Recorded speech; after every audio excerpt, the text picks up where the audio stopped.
willkommen zu der neuen Folge vom Himmelwärts online. Ich tue doch gerade beten zum Anfang und dann tun wir gerade mit Worship starten. Ja, Jesus, danke vielmals, dass du heute mit uns da bist. Danke, dass wir etwas Neues von dir hören und dass wir dich jetzt gerade anbeten. Wir loben und preisen dich an. Hey, wir fangen gerade an mit dem ersten Lied. Und zwar heisst das Lied Fails. Ihr kennt das alle schon, darum steht doch auf und dann fangen wir gerade an mit dem ersten Lied. Vielleicht sind ihr noch ein bisschen müde, dann könnt ihr euch noch ein bisschen ausschütteln, noch ein bisschen rumgumpen, dass ihr auch ganz wach werdet, wenn dann das Lied anfängt. Die treibende Kraft in meinem Leben bist du. Darum stehe ich auf, ich strecke mich aus nach dir. Lauf auf dem Weg, wo du gehst, ich komm mit. Vertrau auf deinen Plan, verlass mich ganz auf dich. Ich vertraue dir mein Leben an, du bist der Fels, wo ich drauf stehe. Ich weiss mich ganz in deiner Hand für immer. Ich vertraue dir mein Leben an, du bist der Fels, wo ich drauf stehe. Ich weiss mich ganz in deiner Hand für immer. Die treibende Kraft in meinem Leben bist du. Darum stehe ich auf, ich strecke mich aus nach dir. Lauf auf dem Weg, wo du gehst, ich komm mit. Vertrau auf deinen Plan, verlass mich ganz auf dich. Ich vertraue dir mein Leben an, du bist der Fels, wo ich drauf stehe. Ich weiss mich ganz in deiner Hand für immer. Ich vertraue dir mein Leben an, du bist der Fels, wo ich drauf stehe. Ich weiss mich ganz in deiner Hand für immer. Weil alles, was mir Halt gibt, mich verlangt. Meine Sicherheit in dir, Gott, bleibt bestehen. Du bist mein Fels, mein fester Grund. Hey, jetzt könnt ihr doch gerade noch mal ein bisschen ausschütteln, dass ihr ganz wach werden und vielleicht noch ein bisschen rumgumpen. Dann könnt ihr mal einen Kreisgumpen probieren. Und in die andere Seite. So, jetzt sind wir schon wach für den nächsten Teil vom Lied. Das ist gut.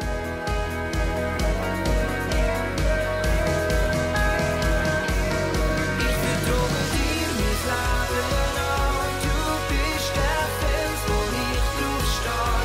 Ich weiss mich ganz in deiner Hand für immer. Ich vertraue dir mein Leben an, du bist der Fels, wo ich drauf stehe. Ich weiss mich ganz in deiner Hand für immer.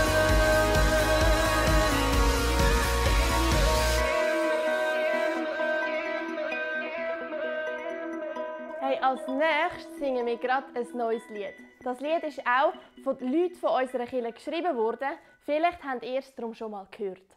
Und wenn nicht, dann probiert doch einfach gerade mitsingen und Bewegungen mitmachen.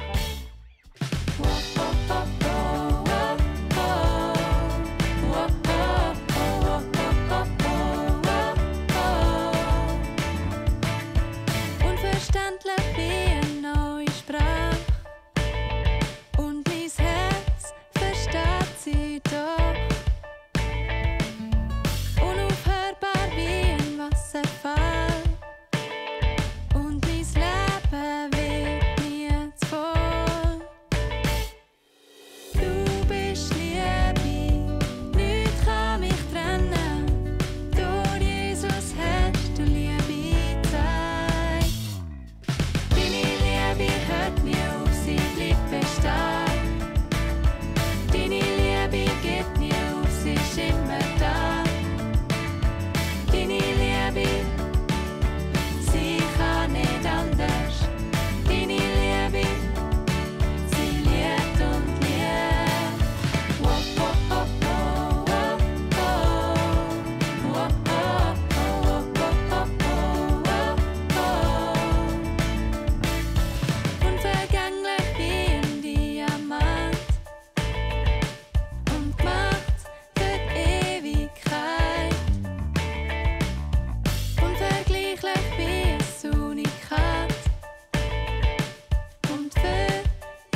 verstehen.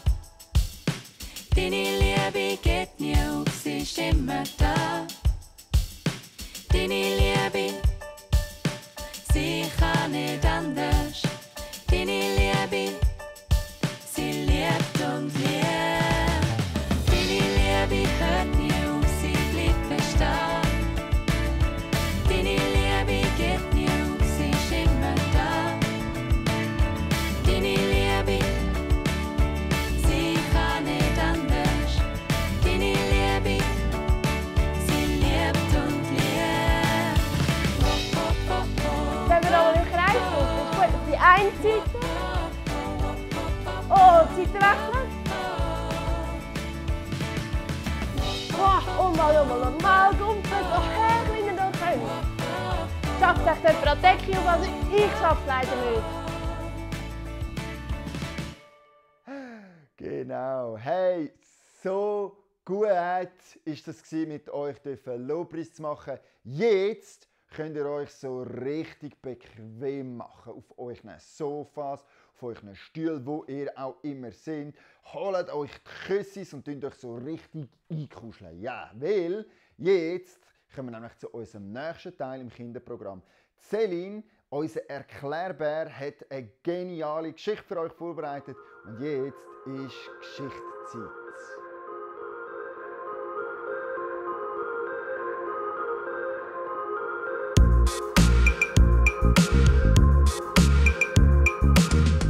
Momentan sind wir ja in dieser Jahreszeit, wo es mega früh dunkel wird und am Morgen ist es erst sehr spät wieder hell. Habt ihr gewusst, in Norwegen, ganz weit oben im Norden, gibt es sogar Ortschaften, bei denen ist es im Winter einfach für etwa 2 Monate gar nie wirklich hell. Die haben immer sozusagen Nacht, es ist immer dunkel. Und ich weiss nicht, wie es euch geht, aber ich habe es viel lieber, wenn es hell ist und ich habe es überhaupt nicht gern, wenn es stockfinster ist. Licht haben ja, glaube ich, alle viel lieber als Dunkelheit. Und wenn es schon nur irgendwo ein Kerzchen hat, dann haben wir das alle lieber, als wenn wir gar nichts sehen. Und habt ihr gewusst, die Bibel sagt auch zu diesem Thema etwas mega Cooles. Und zwar momentan sind wir ja am Anschauen, was Jesus über sich selber sagt, wer Jesus ist. Und Jesus sagt in Johannes 8, Vers 12 Folgendes, was mega cool ist. Jesus sagt nämlich, ich bin das Licht der Welt. Wer mir nachfolgt, wird nicht in der Finsternis wandeln, sondern er wird das Licht des Lebens haben.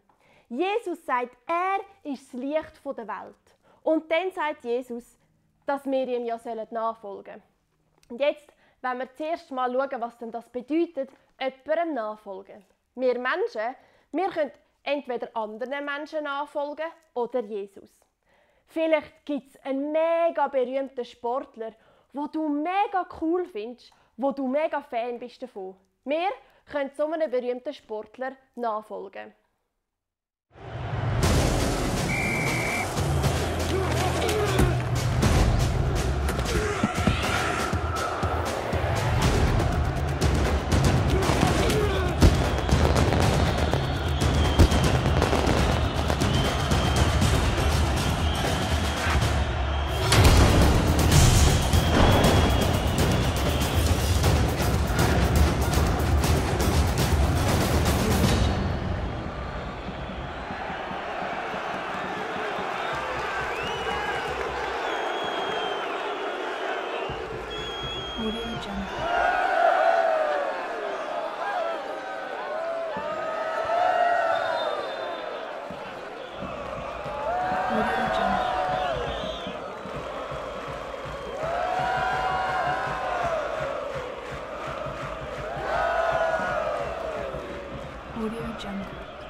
Oder vielleicht gibt es einen Sänger, den du mega cool findest, oder einen Schauspieler, den du auch gerne in Filmen siehst und du folgst diesen Menschen nach.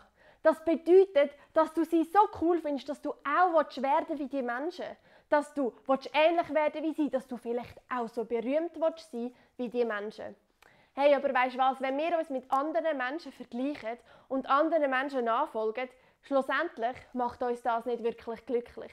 Weil es ist so, es wird immer jemanden geben, der etwas ein bisschen besser kann wie ich. Und wenn du zum Beispiel einem bekannten Sportler nachfolgst, dann wird es irgendetwas geben, das er ein bisschen besser kann. Und wenn du dich mit ihm vergleichst und so willst werden wie er, dann ist das sicher nicht das, wie Gott dich möchte haben. Und schlussendlich wird dich das nicht völlig zufrieden und glücklich machen. Wir können uns also entscheiden, Menschen nachfolgen und wollen so werden wie sie. Oder wir können eben Jesus nachfolgen. Und Jesus sagt ja eben da, dass wir ihm nachfolgen sollen. Und er sagt, wer ihm nachfolgt, wird nicht mehr in der Finsternis wandeln, sondern wird das Licht vom Leben haben. Damals, vor 2000 Jahren, wo Jesus gelebt hat, hat er seinen Jüngern gesagt, hey, folgt mir nach. Und das war mega einfach, weil Jesus da war als Person auf der Erde und seine Jünger haben ihm einfach hinterherlaufen.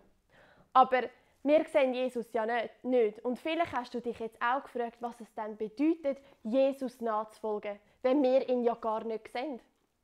Jesus nachzufolgen bedeutet, dass wir eine Beziehung zu Jesus haben, dass wir ihn kennen, dass wir ihm vertrauen und dass wir so leben, wie es Jesus gefällt.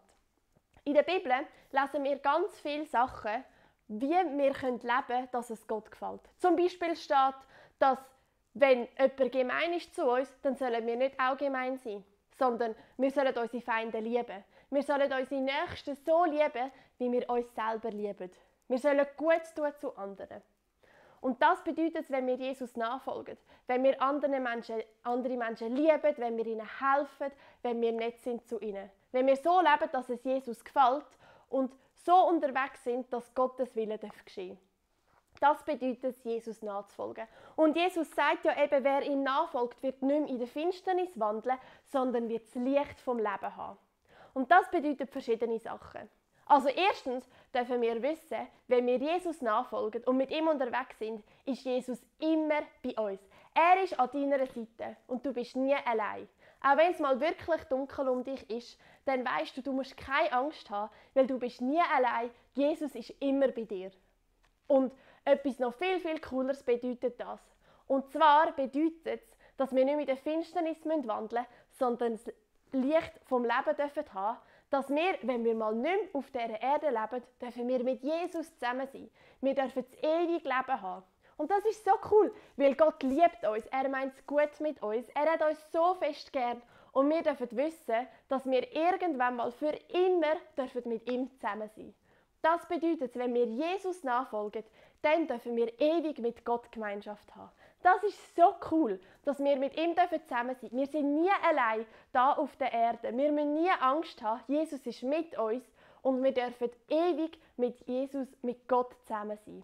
So cool ist das. Hey, aber wisst ihr, Jesus sagt sogar noch mehr. Also, einerseits sagt er, wie ich vorgelesen habe, ich bin das Licht der Welt.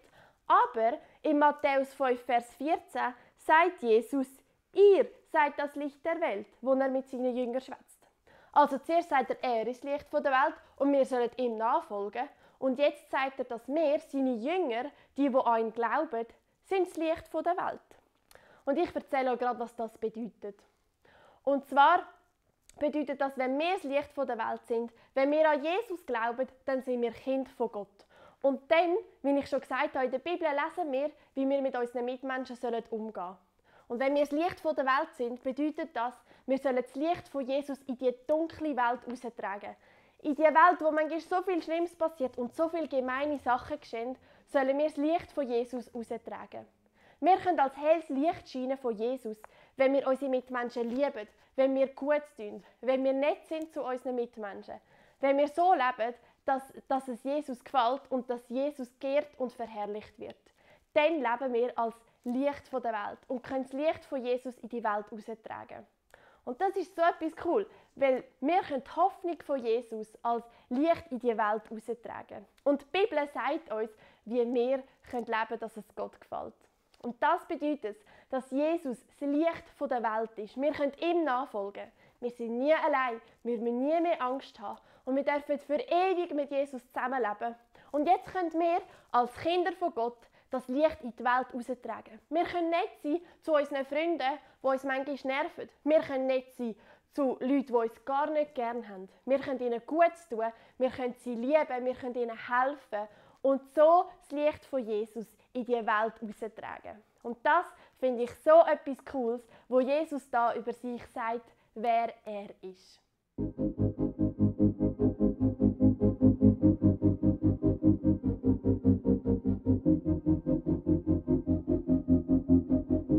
Heute habe ich euch eine Bastelidee mitgebracht, die zu unserer heutigen Geschichte und zum Thema passt. Und zwar geht es ja ums Licht. Heute machen wir ein Teelichtglas und das verzieren. Für das habe ich ein leeres Sosenglas genommen. Ihr könnt ein leeres Konfiglas oder Honigglas oder was auch immer für ein leeres Glas nehmen. Das könnt ihr gut auswaschen und dann ein bisschen ins Wasser einlegen und so geht das Etikett dann ganz gut weg. Dann habe ich zwei verschiedene Arten, wie ihr das verzieren könnt. Und zwar habe ich zuerst einmal Seidenpapier genommen und dort habe ich dann einfach so kleine Stückchen abgerissen und mit Weissleim da drauf geklebt, wie ihr das hier seht. Ich glaube, ich würde eher helles Papier nehmen, so sieht man dann das Licht etwas besser durchscheinen. Und so könnt ihr einfach verschiedene Farben nehmen und dann so das Glas verzieren. Falls ihr kein Seidenpapier daheim habt, habe ich noch eine zweite Idee. Und zwar habe ich einfach ein weißes Stück Papier genommen, habe einen Kreis ausgeschnitten und dann einen Stern drauf gemalt. Und dann habe ich den Stern ausgeschnitten, wie ihr es hier seht, und auch das wieder draufgeklebt. Und so sieht man nachher auch ganz schön das Licht hier durchscheinen. Ihr könnt anstatt einen Stern natürlich auch Herzchen da drauf zeichnen und ausschneiden oder sonst irgendeine Form, auf die ihr Lust habt. Oder Pünktchen oder was auch immer. Und dann könnt ihr das draufkleben und euer Glas so verzieren. Am Schluss könnt ihr dann noch ein Röschenkerzchen rein tun. Und dann sieht man das ganz schön durchscheinen. Und jedes Mal, wenn ihr das Kerzchen dann anzündet, könnt ihr daran denken, dass Jesus das Licht der Welt ist und dass auch wir das Licht von Jesus in die Welt heraustragen. Viel Spaß beim Basteln!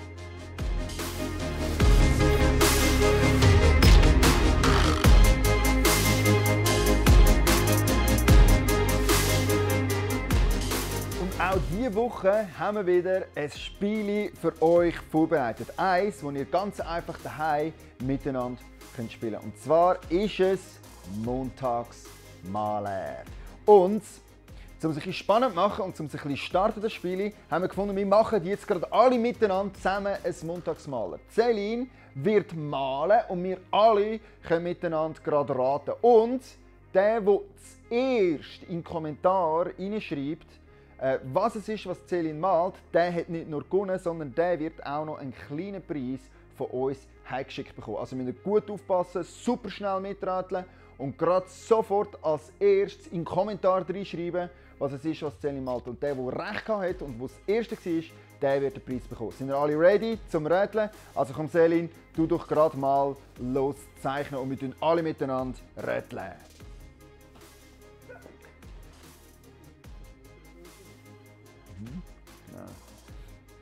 Oh, ein Eishockeyfeld. Ist das ein Eishockeyfeld? Was könnte das sein? Eine Frisur? Ein Friseur? Bist du ein Coiffeur? Kein Coiffeur. Ein Männchen? Bist du ein Gärtner? Bist du ein Bauer? Einer, der sägt? Bist du am Aussäen? Auch nicht. Bist du... Was könnte das sein? Ist das der Simi mit dieser Frisur? So zeichnest du doch den Simi. Was hat der dort unten am ein Traktor? Ist das ein Traktorfahrer? Ein Eishockeyspieler? Ein Rüebli-Bauer? Bauer haben wir schon gehabt. Bauer war es nicht, gell? Was ist das? Die Schür? Ist das die Schür vom Bauer? Auch nicht die Schür vom Bauer. Ist das ein Landhockeyspieler? Was könnte das noch sein? Du, also das ist jetzt also richtig schwierig, was Celine da malt. Hat das irgendjemand schon herausgefunden, was das ist? Ist das ein Kürbis dort unten? Auch nicht. Ein zweites Männchen. Ist das... ich glaube, ich weiß, was es ist. Ist das ein Fußballspieler? Ja, jetzt hat sogar ich noch herausgefunden. Ich hoffe jetzt mal, Kinder, dass ihr ein bisschen besser sind als ich. Ich habe das mega schwierig gefunden. Aber ihr könnt jetzt daheim gerade selber weitermachen. Ihr könnt selber ein Blatt Papier nehmen und miteinander ein Montagsmaler machen. Ihr könnt Sachen zeichnen wie Aktivitäten, zum Beispiel Sport. Könnte man malen, es gibt noch ganz viele weitere Sport. Man kann Tiere malen, man kann Gegenstände malen.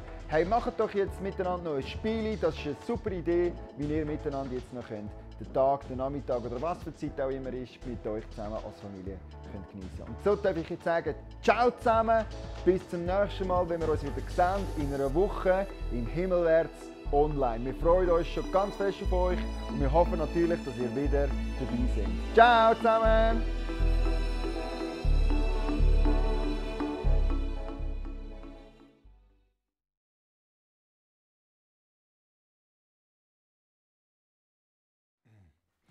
Liebe Eltern, ich darf noch ganz kurz ein paar Worte an euch richten. Die Idee von dieser Sequenz, von dem Teil in dieser Aufnahme ist, um einfach ein paar Tipps zu geben, wie ihr könnt das Gehörte mit den Kindern jetzt zusammen vertiefen. Manchmal fühlt man sich als Eltern ja ein bisschen überfordert oder herausgefordert, zumindest wenn es darum geht, wie man Kind im Glauben unterweisen kann. Und dieser Teil von diesem Segment soll euch ganz ein bisschen helfen, Ideen geben, wie man das umsetzen könnt. Ihr habt ja mitbekommen, dass es in dem ganzen Video jetzt darum gegangen ist, Jesus nachfolgen und dass wir selber Licht sein in dieser Welt, dass wir Licht sein in dieser Welt. Die Bastelidee ist jetzt ein guter Moment, wo ihr mit euren Kindern das zusammen vertiefen könnt. Wenn deine Kinder so sind wie meine, dann sind sie jetzt alle halb begeistert, sind entweder am Montagsmalen oder sie wollen ganz dringend das Kerzchen basteln. Hey, was auch immer, wenn es geht, nimm dir doch jetzt einfach kurz Zeit und mach das mit deinen Kindern zusammen. Weil das sind so Momente, wo man Sachen vertiefen kann. Wenn ihr zum Beispiel am Kerzchen basteln sind, dann nehmt doch einfach das nochmal auf und fragt euch Kind, hey, was hast du jetzt verstanden von dem? Was hast du jetzt genau verstanden? Um was geht es genau? Wie kannst du jetzt Licht sein in dieser Welt? Wir sind da ja als Licht am Basteln. Und schon kannst du ganz einfach in ein Gespräch kommen mit deinen Kindern und ihnen helfen, das Gehörte nochmal selber zu verarbeiten und selber auszudrücken. Und das festigt einfach das Ganze nochmal auf eine ganz andere Art und Weise. Frag sie doch auch schon, ob sie Jesus nachfolgen und wenn sie das machen und wie sie das machen. Und jetzt kommt noch ganz ein spezifischer Tipp, den ihr umsetzen könnt. Wir haben gesagt im Video, wir sollen Jesus nachfolgen und wir können das Licht sein von dieser Welt. Und Kinder lernen das am einfachsten, indem sie ihren Eltern nachfolgen, sprich euch. Also wenn ihr selber Licht von dieser Welt seid, überlegt euch mal, wann und wie das ist, dann macht das auf eine Art und Weise, dass eure Kinder das sehen, wie ihr euren Glauben lebt. Ein simpler Tipp zum Beispiel, wenn du in einer Regelmäßigkeit die Bibel liest oder in einer Regelmäßigkeit betest, mach das nicht nur im stillen Kämmerlein für dich, sondern mach es auch immer wieder mal dort, wo dich deine Kinder beobachten und sehen. Weil so lernen sie am einfachsten, was es bedeutet, Jesus nachzufolgen. Ich sitze immer wieder gerne mit meiner Bibel einfach bei mir aufs Sofa, ohne irgendwie gross etwas zu machen und fange an zu lesen. Und nicht selten kommen meine Kinder dazu und fragen, was ich gerade am Lesen bin. Und es ergibt sich ganz natürlich Gespräche über das, was ich lese in der Bibel und was ich mache damit. Das sind extrem lehrreiche Momente, wo man gar nicht viel planen muss. Oder auch beten. Tunia und ich beten gerne mit unseren Kindern zusammen beten. Zum Beispiel, wenn wir in die Ferien fahren und eine lange Autofahrt miteinander haben, dann tun wir natürlich beten, Jesus, segne du uns, bewahr du uns. Und so sehen die Kinder und lernen von unserem Glauben ganz einfach und simpel, wie sie Glauben anwenden können. Und ich sage euch, sehen ist so viel besser, nachahmen, mit ihnen zusammen machen, ist so viel besser als einfach nur sagen. Das beste Beispiel, ich möchte euch kurz eine Story erzählen. Und zwar, jemand von unseren Gemeinsleiter, der Martin, hat etwas mega Geniales gemacht. Und ich habe ihn gefragt, ob ich die Geschichte euch schnell erzählen darf. Er hat mir die Erlaubnis gegeben.